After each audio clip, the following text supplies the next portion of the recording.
What is going on, everybody, and welcome to the Monday edition of the Stokastic NHL Strategy Show. I am your host, Josh Harris. Joining me, as always, Michael Clifford, some Cliffy, my co-pilot. How you doing today? Not too bad, man.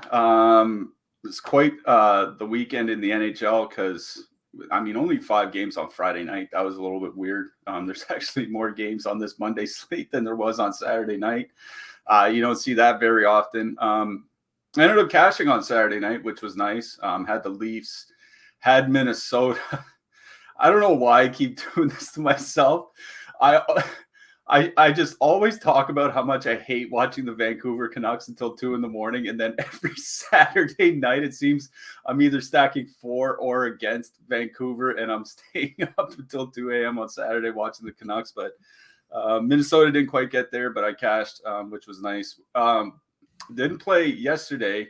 Watched a bit of that Colorado-St. Louis game. I don't know whether St. Louis is bad or Colorado's kind of turning a corner now. They're getting some guys healthy, but that's a couple pretty good games in a row for the Avs against, I think it was the Rangers on Friday, and then St. Use yesterday. Obviously getting some of the injured players back, getting them healthy has been good. Wait for Nathan McKinnon in a couple weeks. We'll see when Gabriel Landeskog gets back, but if Colorado can kind of, they have a pretty easy schedule over the next few weeks. If they can kind of keep this up, maybe just go 500, man, like once they get healthy in the second half of the season, the West doesn't look that strong, really. This team could be a pretty big juggernaut down the stretch. Oh, yeah, if they stay healthy, which is the big if. Georgiev's probably the best goalie that they've had in years, so... that has made a big difference for them is being able to rely on Georgiev for most games. Mikko Rantanen scored a hat trick, including the overtime winner yesterday, I think it was. So he's coming alive a little bit. I also watched that Boston-Vegas game last night, and it's something I mentioned on Twitter earlier today. Vegas, man, they're really struggling. Like, I know it was no Eichel. Pietrangelo's still out.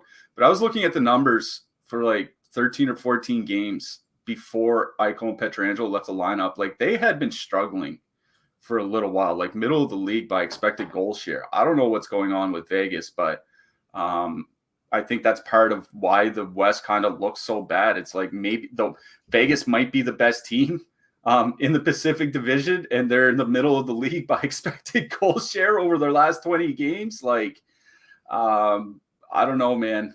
Maybe like if Edmonton gets healthy, maybe they go make a couple nice trade deadline trades. Like they could even Seattle's pretty good. They don't have the goaltending. They claimed Tolvanen. See, that's the thing with both Seattle and Los Angeles is like I'd like to believe in them, but do you believe in Jonathan Quick and Philip Grubauer and Martin Jones and Phoenix Copley to carry those two teams for the next 50 whatever games? No, I don't know, man. Certainly not through a deep playoff run unless they get really lucky. Yeah, I'm trying to think of goalies that they could even trade for. I can't, nothing off the top of my head, really. But I don't know. I keep hearing one of the names that they keep mentioning for some reason is Carl Vejmelka in Arizona. But he's only 26. And he has a couple of years left at a really reasonable cap hit. He doesn't seem like a goalie that team would want to trade at this point. I don't know, because didn't the Coyotes do the same thing with Devin Dubnyk? Yeah, that's a good point. But it's different general managing now, and like the Coyotes actually aren't playing bad hockey.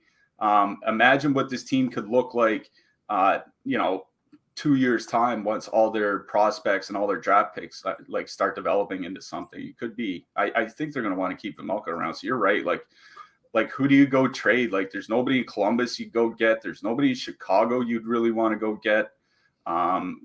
Arizona's out of the question. There's the Flyers aren't trading Carter Hart, so there's nobody else there you want to go get. I mean, Cam Talbot from Ottawa, like Ronta maybe. Yeah. If they want to trade him. Is the other question. So Freddie comes back healthy. Yeah. So that's the other question. But yeah, Los Angeles, Seattle might be a little bit boned. Yaroslav Halak, anyone? Maybe. I mean, I was a Habs fan in 2010, and he carried them to the conference final. Maybe he can pull off a little bit of magic again. Yeah, I don't know. But we're not here to talk about our bad Kings bets that we in the preseason. We have a 6-gamer today, right? We could talk about our good Devils bets. I guess we'll Yeah. talk about the Devils a little bit later anyway. Devils bets. Looking great. We have a 6-gamer today, though. Make sure to give us a like and subscribe so you can keep up with all of our shows, DFS offers, giveaways, and much more. Once you subscribe, hit that notification button to get alerts when our shows go live. Don't forget that all of our content is available in podcast form on the platform of your choice. Help us out by leaving a 5-star review. You already know the deal there. Got a nice little 6-gamer here. A couple big road totals, a couple big home totals. Got a nice little it's kind of like a turbo slate. The late games at 8 p.m. Eastern, which is nice. You can always go to bed at the end of those games instead of waiting up to get short at 2 a.m. That's always a pleasure. So let's hop right into it. First game of the night, we have the Calgary Flames headed into Montreal. The Flames have a 3.5 total. Montreal has a 2.5 total. Markstrom probable, Jake Allen confirmed. Kirby Dach back up on the top line after the Josh Anderson experiment lasted one game after getting absolutely curb stomped by the Kings. Second line of Evgeny Dadonov, Christian Dvorak, Mike Hoffman. Looks like the Flames are going same top 6. Third line's now Ruzicka, Backlund, and Matthew Phillips, moving Blake Coleman down to the 4th line. Okay, Muppet, I see you. That just feels like one of those monkey paw situations where we were really hoping for Matthew Phillips to get into the lineup, but not at the expense of Blake Coleman going to the 4th line and Dylan Dubé staying on the 2nd line. Maybe no more Frogert for me. Like this top line, you've talked about how bad they've been. This is a very good matchup. This is a good power play matchup. They're not getting a lot of ownership. I just don't know if I can just go back to them. I think if I was going to do anything, it would be some of that second line or some sort of power play stack. Like go I don't know, to fully Kadri, Rasmus Anderson, just go like Kadri, Mangiapane, Rasmus Anderson. Like I know Mangiapane's on the top power play, but like I don't know. I feel like I'd just go to the second line here on the Montreal side. Like if it is Markstrom, he's been in his own head all season. And that top line for, the Flames hasn't been great. So I think there's some merit to going to the Habs top line here. Yeah, there is. They did put Kirby Dach back on the top line, which, I mean, I guess they kind of have to do it. They don't really have a lot of other options for him. You don't want to play him as a 3rd-line center or something like that behind Suzuki and Dvorak. So they are back together. They've been playing pretty well offensively most of the season. They went to a little bit of a lull there around mid-November sometime, but they've turned it around lately. Their last 100 minutes together, 2.2 expected goals for, that's low. 4.8 actual goals for, that's high. They've been generating more shots, and I think that's kind of important to note here is like they're not scoring, they're not shooting 26 or 27% as they did for a few weeks back. I think it was late October, early November. It's still high at 15.5%, but it screams regression, not major crash, which is what happened for a few weeks there. So they have been generating more shots, which is nice to see. The Flames are generally a pretty good defensive team. Their defensive, their shots against over like their last month, 4th fewest shots against per game at 5-on-4. Or at 5-on-5, sorry, which is, obviously really, really good. Expected goals against, like 8th in the league. So they're a pretty good defensive team typically, but you're right about Markstrom is he's just not having a good season. He's struggling with high danger chances. His save percentage is under 800, which is pretty bad. Typically you'd like to see a goalie around 830 or 840. He's at, I think it's 795 or something like that on the season at 5-on-5. So he's struggling with high danger chances. That Habs top line is usually good. We talked on Saturday about how the way they play in the offensive zone, just constantly looking for cross ice passes, those, seam passes or, coming from behind the net, those types of things. And those are shots that Markstrom can struggle with. I do like going to the Habs top line here. They're coming in very reasonably owned per our top stacks tool, around 4% ownership on DraftKings, much lower on FanDuel, about 1%, where they are much more expensive, relatively speaking. So I think you're even fine to go here in single entry or 3 max. It is still a home team on a 6-game slate. They don't have monster projections, but they're fine. The power play is something that I'm a little bit worried about because they went back to that 5-forward power play unit, and that's not something that brought them much success when they tried it earlier in the season.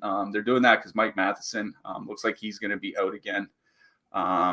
So they are likely going with a 5-forward power play for the top unit. Like I said, that's something that they didn't do very well with earlier in the year. So that's a little bit worrisome, especially where one of Calgary's letdown spots can be their discipline. They take 3.8 penalties per game, which is amongst the highest in the league. I think it's like 6th most in the NHL on the season. So ostensibly, it could be a decent power play spot for Montreal, but I really worry about that 5-forward unit. It just didn't work out, and they just keep trying it. It's just not working. So maybe they try something different, but it doesn't look like that for now. So top line is certainly fine to use. The second line is kind of interesting here. Dvorak and Hoffman playing with Evgeny Dadonov.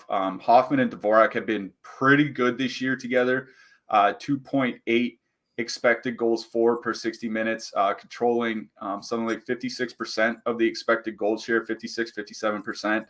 Hoffman's offensive impacts by expected goals impact over at Evolving Hockey have been really, really strong this year. I think him coming back to the lineup is a boost for them, and they're going to get that second line from the Flames. And that there's been one consistent thing about the Flames this year. It's been that second line and just trading chances back and forth every single game. They've been around 3.1, 3.2 expected goals for and expected goals against per 60 minutes at 5-on-5 this season.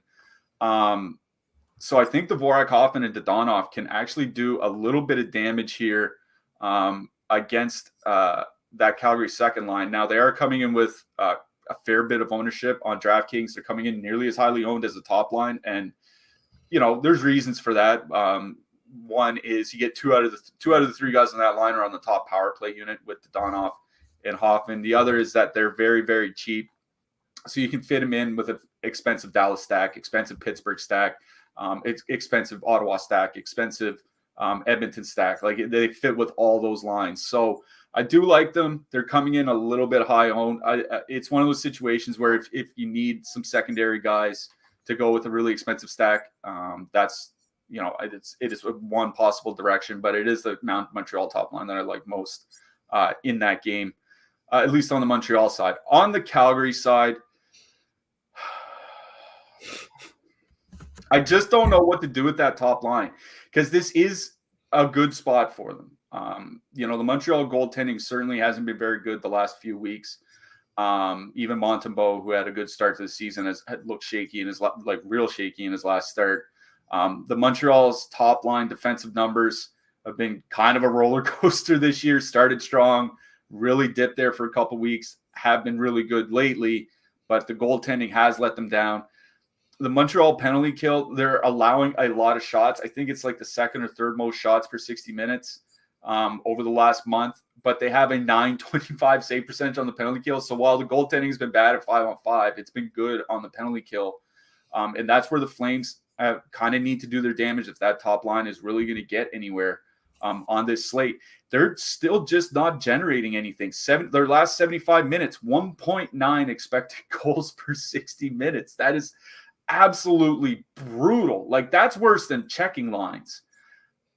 We talked about how Huberdeau's scoring chance generation has basically gone down like 50% from last year. It's been really, really bad. So with their ownership being pretty reasonable, Calgary one coming in around 7-8%. I think maybe they come in a little bit higher because they are perfectly correlated. But even if it's 10% on a 6-game slate with 3.5 total, I think it's just fine. But they just haven't been a good line. And do I want it? set aside the matchup. Do I want to hang my hat on a line generating 1.9 expected goals over their last 6 or 7 games together? You know what I mean? Like, Lipstick on a pig. yeah, they just haven't been good. So, I might be more inclined to take some one-offs. Like, I think Tyler Toffoli definitely does make sense as a one-off. He's the guy that's been shooting quite a bit on the power play. I just don't know if I would necessarily full stack. And it's the same thing with the second line. Kadri Mangiapane and Dylan Dubé, like I said, they have been generating quite a bit. Kadri, he's at 3 shots per game pretty consistently. They have been scoring. So I think, that's another second line that's going to come in, way above their top 2 percentage based on our top stacks tool. But I think, just one-offing Mangiapane for cheap is fine. One-offing Kadri is fine. Two-manning the 2 of them is perfectly fine. I think it's a situation where, both second lines definitely in play for me here tonight. I honestly like the Montreal top line the most in this game of all the line combinations, but I think realistically it'll be those secondary lines that I might look to just to get some cheap stacks in with the more expensive stacks elsewhere on the slate. Yep, I don't have too much more to add there, so let's move to the blue line. I think Rasmus Andersson is probably my favorite play on the blue line in this game. I think Hanifin is also fine. He just keeps on doing the thing. He's only $100 cheaper than Rasmus Andersson, though, so I'd rather probably just find the 100 for Andersson. Weegar is a game-time decision tonight, not that he is DFS relevant anymore. If he is out, though, like I think we see a bump for, Zadorov, who's 2,800, maybe even a little bit of Tanev bump at 3,300. So we'll wait and see there. On the Montreal side, outside of Jonathan Kovacevic at min price, or maybe my brother Jordan Harris, probably not too much there. Yeah, Weegar 3,500. It's like, how cheap can he get before I'm really, really tempted to play him? And it's like 3,500 is pretty close. Like, if he's in, I would consider him. But yeah, I think Rasmus Andersson would be the guy here. He's just been playing way too many minutes, to look elsewhere. Like, Hanifin's fine. I wouldn't say, Hanifin's a bad player or anything like that, but where him and Andersson are relatively the same price, you might get like 5 extra minutes plus top power play time from Andersson. I think that's the direction I would go. Caden Goulet is a guy that kind of stuck out to me. Yeah, Caden Goulet.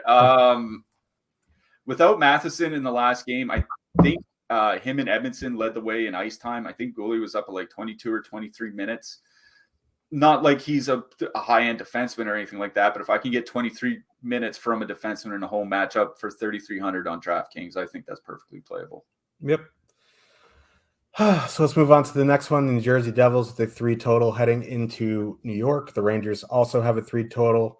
Vitek Vanacek, Igor Shesterkin are probable. Rangers going back with their stupid lines. Your poop mouth, Ron. Devils also running back the same lines here. I'm having an issue with this game. I don't really want to full stack any of the Rangers lines going into these Devils lines that are just good defensively. On the flip side, the Devils are getting pretty good ownership here, but like Igor is looking like he has like a light bulb went off or something. He's looking pretty good here. I don't know if I'm going to get too much from this game in 1 to 3, but I think, MME, the more lineups you get to, the more, I think I'd probably be more on the Devil side here. Yeah. I'm not sure how much of that Lafreniere Zibanejad Kako line I actually want to get. Like, if you look at our lineup builder, for us Stokastic subscribers, as you mentioned last time we brought this up, you can check lines total, combined projection, each player's individual combined projection, ownership price, all that stuff. The top line is projecting for fewer points than both the second and third line.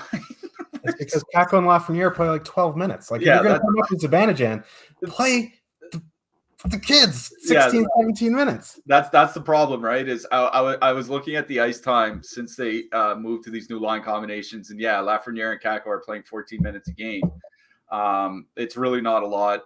The Devils are a great defensive team. We saw what can happen in any given game. They gave up 6 goals against the Islanders. I think that was on Friday night. So the Rangers absolutely can get there, but like I'm not sure if I'm full stacking that top line. It's like, what are the chances Zibanejad, Lafreniere, and Kakko end up, the monster scores? If the Rangers, put up like 5 goals here tonight, what are the chances? Like that's the high scoring trio. Our top stacks tool doesn't have it very high, 2.8%. For that top line by top stacks. I think that's outside the top 12 lines on a slate where there's only 12 teams. So kind of goes to show, just how much, those wingers being off the power play from Zibanejad and only playing 14 minutes kind of hurts. I was looking at some numbers, scoring chance numbers earlier today. Lafreniere has actually been pretty good at generating scoring chances this year. The problem is his line mates haven't been able to finish them, which you look at Vincent Trocheck shooting under. He played a lot with Trocheck before the recent line combination move. Trocheck shooting under 6% at 5 this year. Kakko's obviously had his own scoring struggles. So there's, there are reasons why Lafreniere is not putting up a lot of points. I'm not full stacking the Rangers one. Like if people want to do like a 2-man, like Zibanejad, Lafreniere, maybe Zibanejad goes off on the power play, Lafreniere gets a goal and everybody's well. But I like seeing the chances of that line being like right at the top. I don't think so. Especially where I'm assuming they're going to go up against the Hischier line. We really don't have that much of a sample with these line combinations and the Rangers at home, but like that would be a brutal matchup for them. The Rangers' second line is kind of interesting. Panarin and Chytil, they typically don't have great expected goals numbers, but they do typically have good actual goals numbers. Panarin dances. It's like that conundrum. I forget what line you're saying. Like he either makes a play and they score, or he turns it over and it goes the other way. Yeah, that's pretty much how they play. And again, that's another line where you're only going to get one guy on the top power play unit, and they are coming in with the most ownership of the 3 Rangers lines. But Chytil and Panarin have typically been pretty good offensively together. So I don't even mind like a 2-man of Panarin and Chytil here. And I think if you want to do some sort of broken stack like Zibanejad, Panarin, and Chytil, go double center, get 2 guys on the power play unit, that type of thing. I think that might be a direction to go for the Rangers. But again, I think this is a situation where I might even drop down to that Kreider third line, quote, third line. Kreider, Trocheck, and VC. You get Kreider and Trocheck on the top power play unit. We'll see how they actually run the lines, but there's a chance like you go out against the New Jersey bottom 6, which is still good, but certainly not as potent as the New Jersey top 6. So I think it might be back to Kreider and Trocheck, but honestly, if anything, it might be just doing some sort of a broken stack, like I said, like a Chytil, Zibanejad, Panarin, Zibanejad, Trocheck, Kreider, something like that. Get the guys from the power play in that stack, because like you said, the third wheels, the Gaudreaus and the VCs and the Lafrenieres and the Kakkos and all that just don't get a lot of ice time. So I wouldn't want to have more than one of those third wheels in my lineup. You know what I mean? So that's kind of where I am on the Rangers. On the Devils side, it's kind of weird what's going on here, because that Hughes-Mercer line is actually generating less than in the Hischier-Bratt line, but the Hughes-Mercer line is scoring a lot more. Now they're shooting 16%, and that will regress, down to like 11% or 10% or whatever over the long term. But they are scoring. Now, the issue here for me is that Mercer's really not shooting a lot. He has 8 shots in his last 5 games. Hughes has seen both an ice time and shot drop of late. I think he's at like 3.7 shots per game over his last 10 or something close to that. I'd have to go double check. But he's been shooting a lot less than he was earlier in this year, but they are producing. So it's kind of that little conundrum of like, do you bet on this hot streak keep going, or do you think they're running too hot and will start regressing here soon? Like, I think I would rather just go back to the Devils top line, Hischier, Bratt, and Tatar. I know that they've been playing well. They're still scoring 3.5 goals per 60 minutes in their last 70 minutes together, just not as much as the Hughes line. The problem is Bratt's really not shooting a lot either. 20 shots in his last 10 games. Hischier has 18 in his last 5 alone. So I think this is a case where you can leave Jesper Bratt off and do something like you would on the Rangers side and do a double center like Hischier, Hughes, Mercer, Hischier, Hughes, Tatar, something like that. I think doing a Devils double center might be the best approach here because, it's getting to the point where Jesper Bratt absolutely needs, a complete fluke, like a hat trick on 3 shots or a 3-point game to really have a lot of DFS value. So it would be some sort of, I think on both sides here, it's double center stacks that I like the best. Get the guys that are actually, playing the minutes, getting that power play time.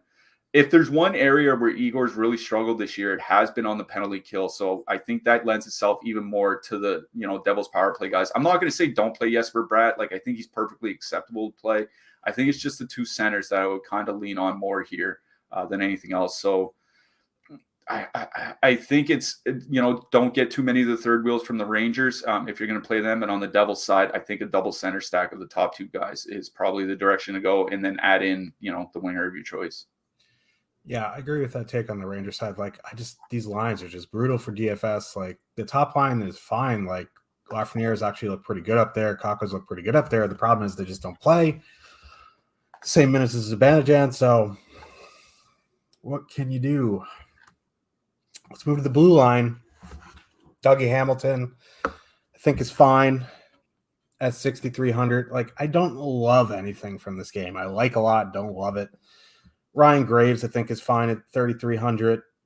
On the Rangers side, like, Fox is fine again, but, like, not the best matchup. Like, I'd rather spend elsewhere. Kellinger Miller would probably be the punt for me. Like, if you want to go to Trouba, that's fine. But I think, Kellinger Miller has been playing 22, 23 minutes, and his peripherals have started to creep up throughout the season. Yeah, I agree with that. Like, I think Trouba is just fine to use. Trouba's not playing as much as he was like back in October or whatever, but he's still putting up some pretty reasonable peripherals. Like, I think he's at like 27 shots over his last 10 games with 2 or 3 DK shot bonuses in there. Like, he's still shooting, he's still blocking. It's just he's not playing as many minutes, so it's a little bit of a concern. I don't mind this spot for Dougie Hamilton either. I know he's not putting up a lot of shot blocks, but it's not like the Rangers are it's not like you can expect a ton of shots when you're the New Jersey Devils and you limit as much as you do. And like I said, I think if there's one weakness for Igor, at least this season, it's been on the penalty kill. Dougie obviously eats all those top PP minutes. So I think Dougie makes a nice pivot if you don't want to pay up all the way for Roman Josi, a guy we'll talk about a little bit later. Yep, I agree there. As we mentioned off the top, we are sponsored by BetMGM, and we have a deal where you can get a risk-free bet up to $1,000 and 2 free months of Stokastic Plus Platinum. The most important thing here is click the link in the description. It's the top one, I believe. You'll see BetMGM risk-free. Click the link. Follow the steps. You'll get 2 free months of Stokastic Plus Platinum, a risk-free bet up to $1,000. It's very easy to sign up. All you got to do is have a Stokastic membership, which you can create for free. If you don't have one, you create a BetMGM account, which is easy. Takes a couple steps.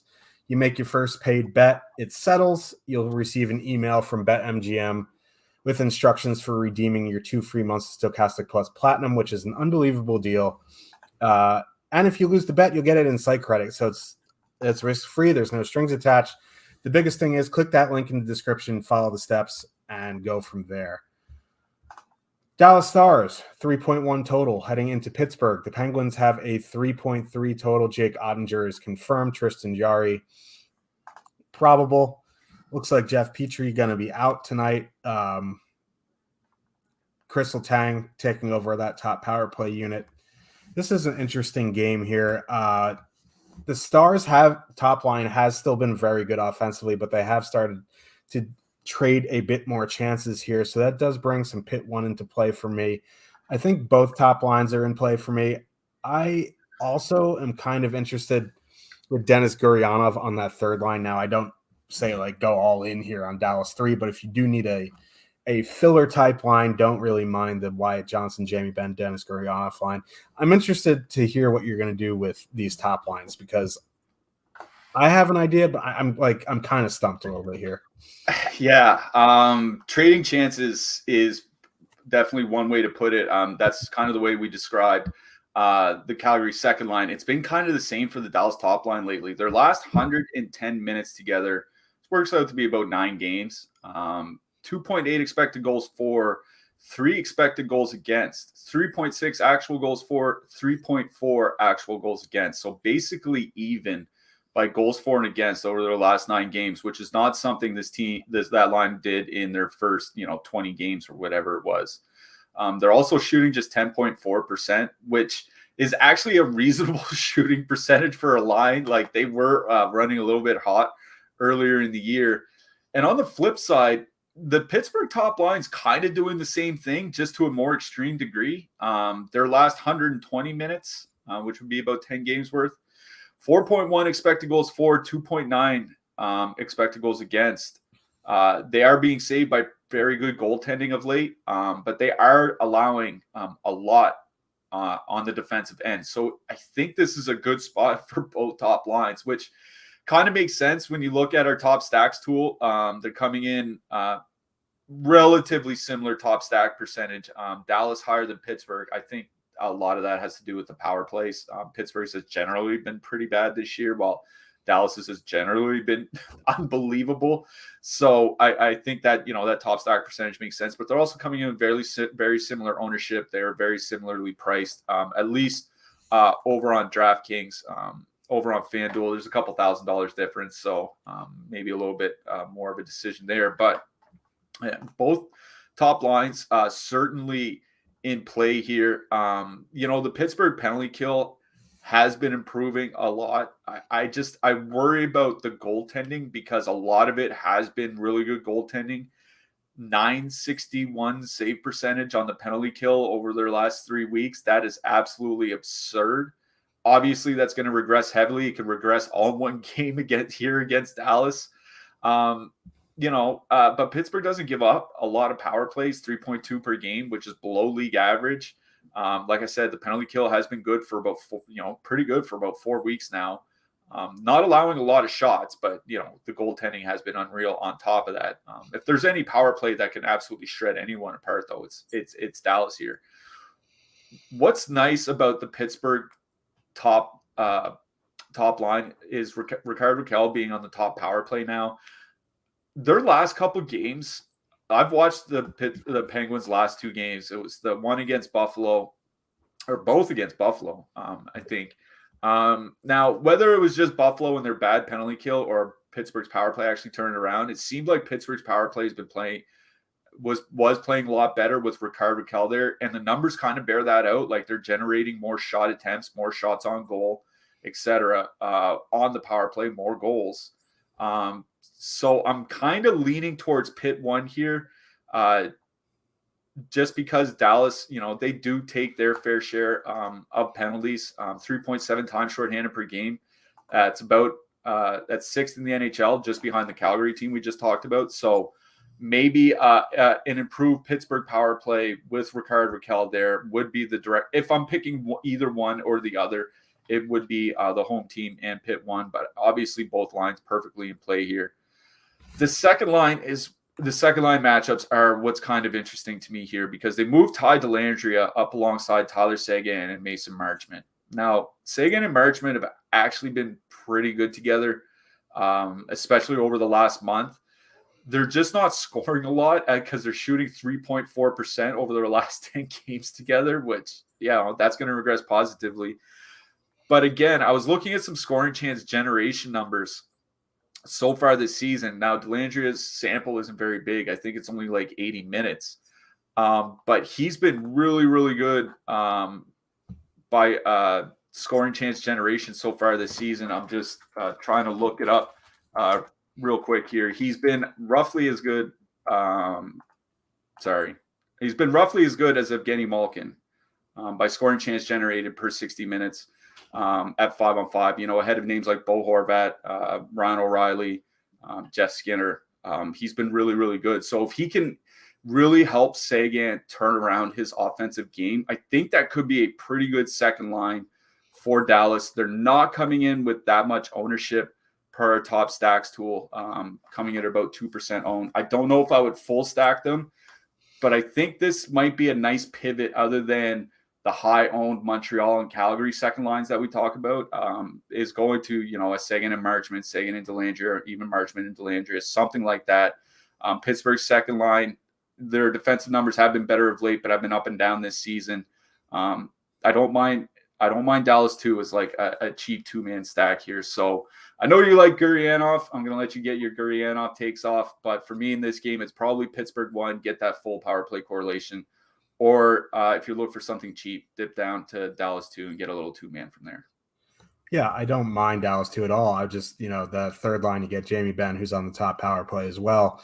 You get Wyatt Johnson, 3,300.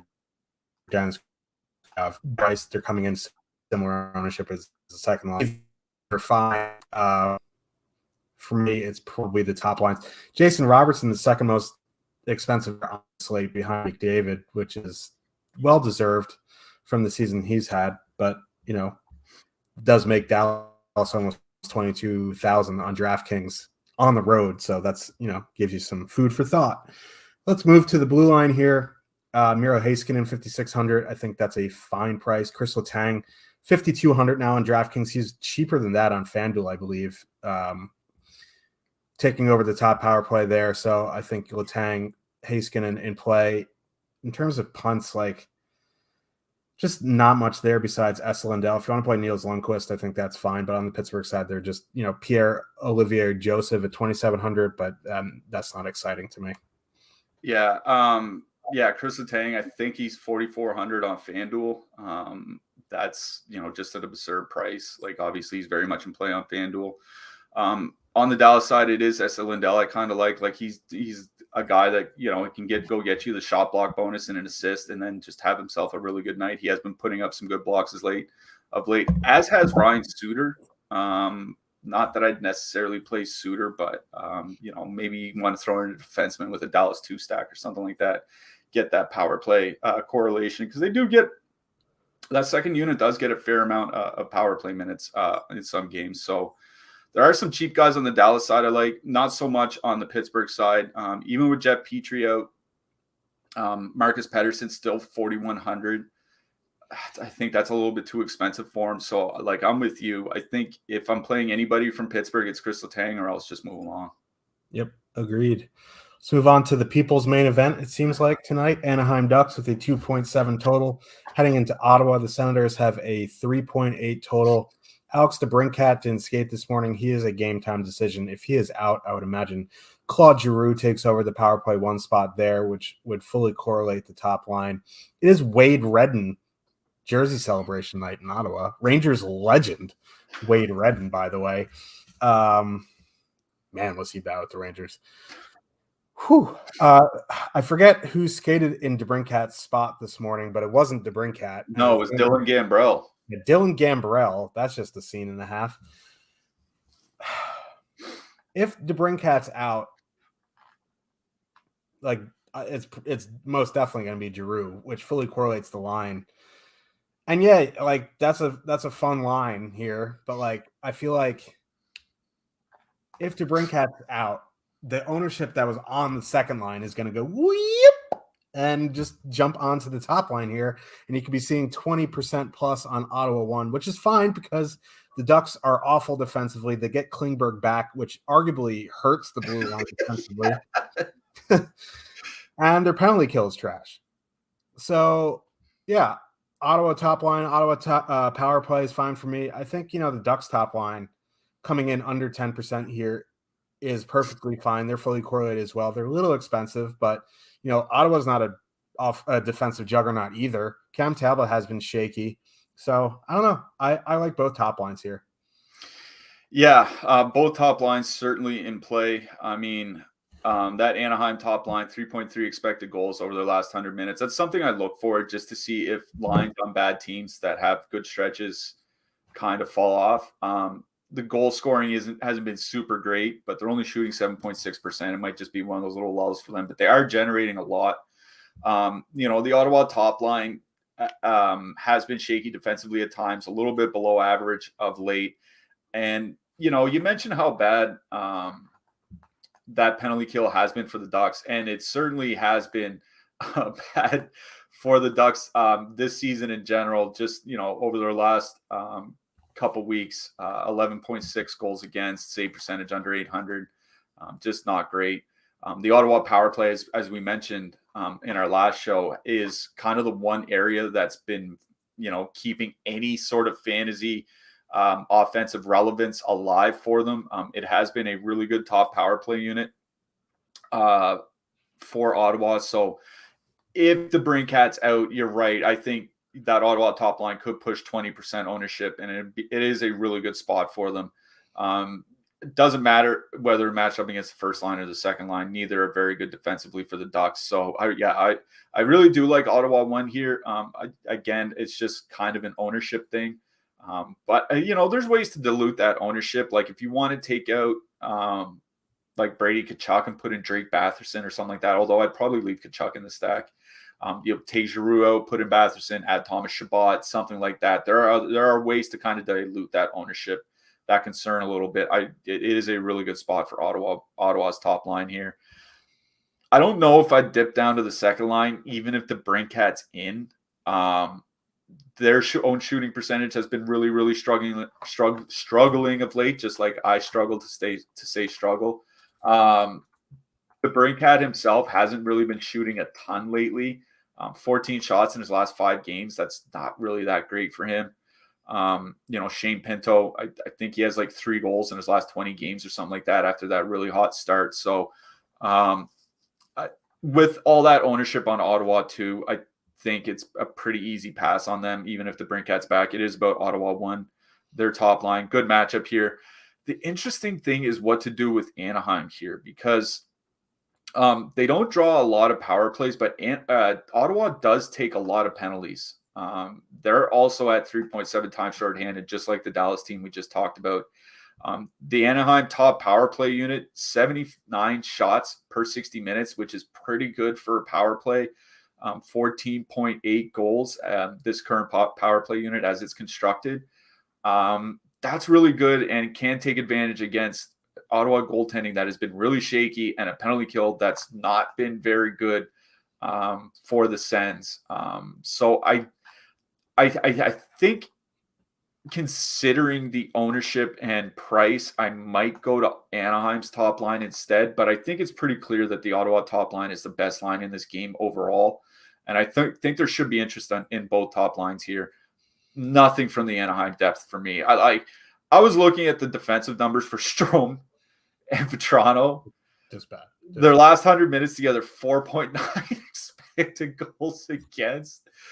I don't know why they keep leaving them together. It seems like they break up every game, like halfway through the second period, and then they're back together for the next game. Like, we won't know what Anaheim's lines are going to look like till warm-ups, but yeah, nothing from the Anaheim. Like, I think the only thing I might take from the Anaheim depth, other than Mason McTavish, because he's on the power play, obviously, is like a Frank Vetrano one-off, because he actually does shoot the puck, so he can get there. He can score for you, but that's about it. Yeah, Mason McTavish is the only one I'd really go to in the depth. I've watched enough Strome Vetrano with the Rangers to know that they're going to be in their own zone a fair bit. Let's move to the blue line. Klingberg is back, but he's not taking over the top power play spot. Cam Fowler still there at 4,600. I think that's a fine price. Klingberg doesn't really do anything for me at 3,900. Shattenkirk maybe is fine at 3,800, but just Cam Fowler. Chabot, 5,800. Very good price, very good spot. Me likey. Travis Hamonic, who almost got decapitated by his own teammate. It was Chabot, wasn't it? Yeah. Yeah, Chabot almost killed him on the bench. I think he's fine at 3,200. Brandstrom in price on the second power play unit. Yeah. What bothers me about Fowler is it's all points that he needs. He has 1 shot bonus and 3 block bonuses on DraftKings this year, which only having 3 block bonuses for a team that gives up 38 shots a game for a guy that plays 26 minutes a night, he has to be really dodging the shots to get out of the way. So I think the thing with Fowler is I would probably I'd be more inclined to use him correlating with the top line, right? Because if he needs points to get fantasy value, it's probably going to come from the top line because they're the only ones that score or on the power play. So you probably want the forwards in there with them. The other guy I'll mention for Anaheim is Simon Benoit. He's been playing like 19, 20 minutes of late. He's been putting up some pretty good block numbers as well. If you need a stone min punt on DraftKings tonight, I think that's one direction to go. Yeah, I don't mind that call there. And we have like 150 in chat, and not all of you are Stokastic NHL subscribers. So we can get you a 3-day free trial of NHL. It's risk-free. What you got to do is, and this is the most important part, click the link in the description below, and you get full access to everything NHL. Projections, ownership, top stacks tool, rankings. And the most important part for me anyway, is you get into our Discord. You get all those line combination news, breaking news if we need to, people are out. You get all of the brilliant minds in there, myself included, Cliffy included. There's a whole bunch of sharks in there. It is very good. So if you're on the fence about it, click the link in the description, get your 3 days for free, give it a test drive, and let's rock and roll. There's my dad joke for you. 2 games left, a little over 10 minutes. Let's get to it. Nashville Predators, 3.3 total. Heading into St. Louis. The Blues have a 3.1 total. They played yesterday with Bennington in net, so it's probably going to be Tomas Greasefire in the net for the Blues. UC Saros, probable. Nashville never does anything. We don't even know if they have beat writers anymore. They didn't have lines in the skate. Who knows? Not like there's anything that I want a full stack on the Predator side. Like, I guess if Forsberg, Granlund, Duchesne is a thing again, like maybe, but when they've been together this season, they haven't been great. That being said, the Blues are just an absolute circus. So like maybe if they're together and we get like 7:30 p.m. Eastern when they hit, skate and they're together, maybe, I'll take a couple stabs there. Like Blues, like I guess you go back to Kyrie Thomas Tarasenko. Like eventually it's got to work, right? Inhale that copium. But like, I don't know. This game sucks. Yeah, it does. I was looking at like the season's offensive numbers, and I noticed that Nashville was 29th in goals per 60 minutes at all strengths so far this year. Obviously, that's bad. They're just ahead of Anaheim, just behind Arizona. Then I looked at their individual games. They've scored more than 5 goals in one game this season, and guess who it was against? Oh no, the St. Louis Blues. So, like, obviously, you can't always look at to prior games. I just thought that was pretty funny. If Jordan Binnington was in net, I would probably have some more interest in Nashville. But Thomas Greiss is in net, and he's been better. I mean, there's just kind of no way around it. Like, Binnington's just having himself a pretty bad season. Not like Thomas Greiss is elite or anything, sitting with an .899 save percentage. It's better than Binnington's. So like, I guess the Nashville top line is fine here. I think they're going to go back to Forsberg, Granlund, and Duchesne. They've had they had that last game against Ottawa, played it the whole game through. They are reasonably priced on DraftKings tonight, coming in at 16,500. Ownership's under 10% for a 6-game slate. Like, that's just fine. And like we've mentioned a couple times now about the Blues, once they put Braden Shen on that top line, it gives them 2 bad top defensive lines in the top 6. Shen and Ryan O'Reilly this year, 115 minutes together, 2.9 expected goals against. That's not good. That's well below league average. I think league average is sitting around 2.6 this year. 5 actual goals against, 855 save percentage behind them. So they have really been struggling defensively. Josh Levo's been a nice addition to that top line, but I don't think you can rely on him to just, kind of turn the tide completely on defense. And the St. Louis second line with Kyrou there, 3 expected goals against per 60 minutes, like just about as bad as the top line. Like, it's a pretty bad defensive top 6 for St. Louis. Just that Nashville has a lot of trouble generating. That top line's only scoring 2.7 goals per 60 minutes this year, which is better than the Flames. a lot better than the Flames top line, but I mean, that's neither here nor there. You know, and they all will be on the power play. I think Nashville's top line is fine, I guess, considering the price and the ownership, considering the matchup.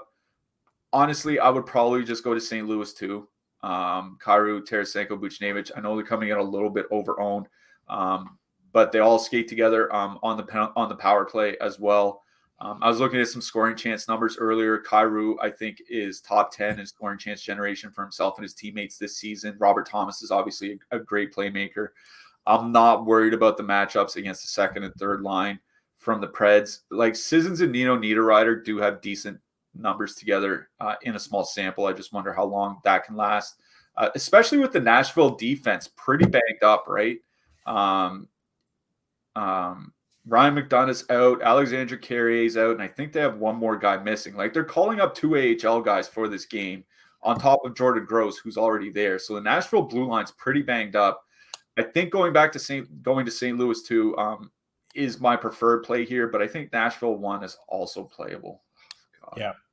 And you got to consider him because it's a 6-game slate, not a 14-game slate where you could just X him out. Yeah. Here's the blue line, Roman Josi, 8,800. I think this is, if you want to play Josi, you play Josi. Like, there's nothing else to say about Josi. He's the guy on the blue line. If you get him in, you get him in. If you don't, you don't. Matthias Ekholm's all right at 3,400. On the blue side, Colton Parayko, I guess. But, like, you can correlate with Krug. You can correlate with Falk. But nothing truly exciting on the blue side. Yeah, nothing for me from St. Louis. Justin Falk, his shots have really, really fallen off. He only has 20 shots in his last 10 games. That's not good enough to pay his price. Clearly, it's Roman Josi I like the best here. Another Stone main guy to use might be Dante Fabro. He played a lot of minutes. I'm serious. He played a lot of minutes in the last game for Nashville with all the injuries on the blue line, and he has good peripherals, just doesn't play a lot. If he can play like 20 or 21 minutes, I think he's more than worth it for a Stone main guy. Yeah, I'm not laughing at you saying that. I just know now, because you did that, Matt Niehaus, our boy, going to have Dante Fabro. Yeah, absolutely going to have Fabro in his 100%. Lineup. Like, if there's any lock, it's that Dante Fabro is going to be in his lineup tonight. Yeah. 100%, without a doubt. We love you, but we know you. You're very predictable. Dante Fabro in his lineup. Let's get to the last game of the night. Edmonton Oilers with a 3.2 total. Heading into Minnesota, the Wild have a 3.4 total. Stewie Skinner, Marc-Andre Fleury confirmed. Okay. Here's the thing. Right. Logan McDavid's a double-edged sword here because this is one of the worst matchups he's going to have all season, going into the checking line of Joel Eriksson, Greenway, Foligno. Now, right, that's going to lower his ownership. Now, here's the bad part, or maybe the good part if you play him. McDavid, Draisaitl, they're going to be on the ice for 25, 26 minutes, whatever it is, something ridiculous. They're not, Joel Eriksson is not going to play 26 minutes tonight. That being said, McDavid is matchup proof. They can just take over a game.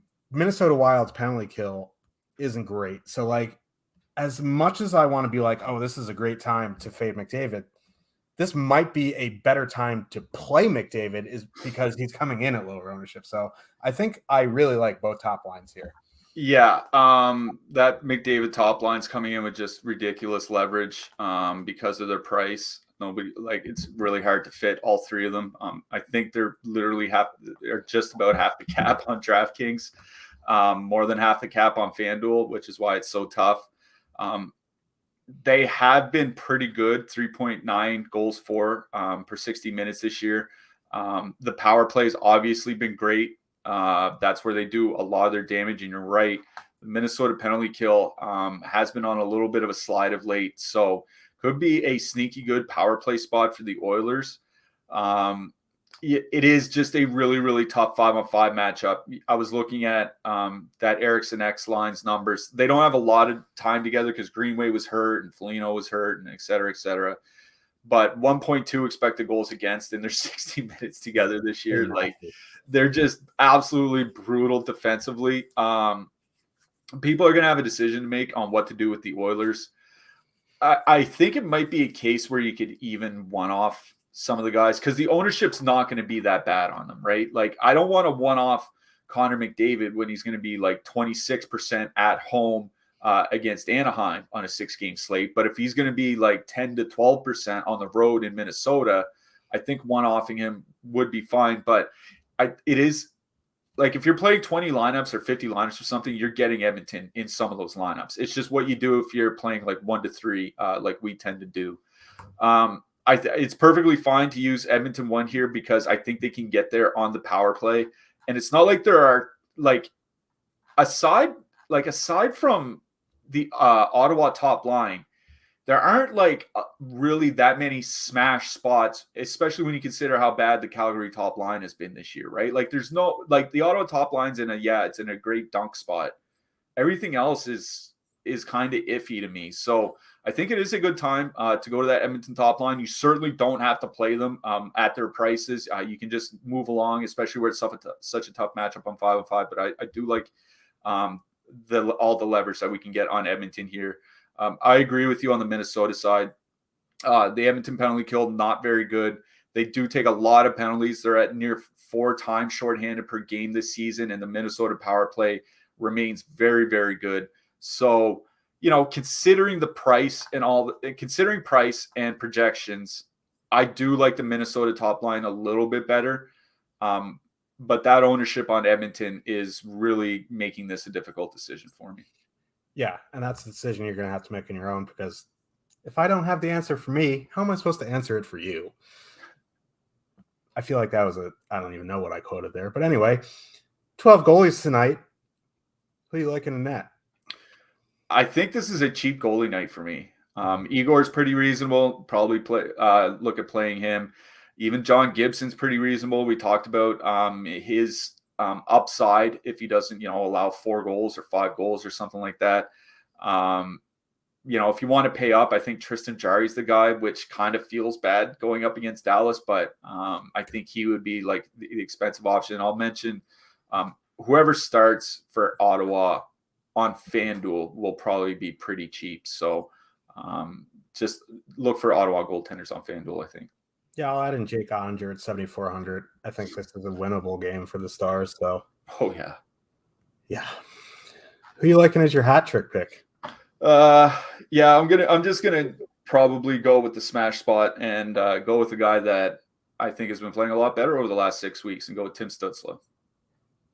It's a good pick. I am going Nazem Kadri to go along with my big dog plus money prop of the night, him scoring a point on the power play. All right, I like it. So for Cliffy, I am Joshua. We will be back tomorrow, I believe. I haven't really looked at the schedule. Tuesday, we're usually here. Make sure to click that link in the description to get that BetMGM promo and the 3-day free trial. You can get into our Discord. But good luck, everybody. We'll see you tomorrow. Good luck, everyone.